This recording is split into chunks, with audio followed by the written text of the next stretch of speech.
ำตันแก้ววิเศษเนาะแก้วเกิดกลางเมืองคำเหลืองไม่ละโพใส่สีไว้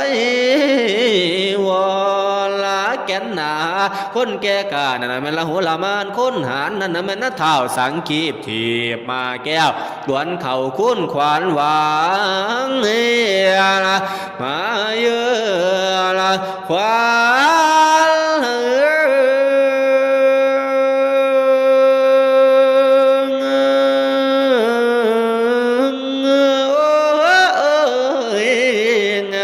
โอ้ยขวัญเจ้าไปปลูกผู้เป็นห้างก็ให้มาสาละมือนี้วันนี้ขวัญเจ้าไปปลูกหมากเป็นใบก็ให้มาสาละมือนี้วันนี้ขวัญเจ้าไปปลูกหัวสิงไข่เขียวอ่อนก็ให้มาสาละมือนี้วันนี้มานำทางคนทองละมานำปองคนเที่ยวมากินข้าวต้มและของหวานมากินน้ำตาลและน้ำอ้อยหมอเฒ่าเอิ้นอยู่จอยจอยขวัญเจ้าให้ตาวมาให้ตา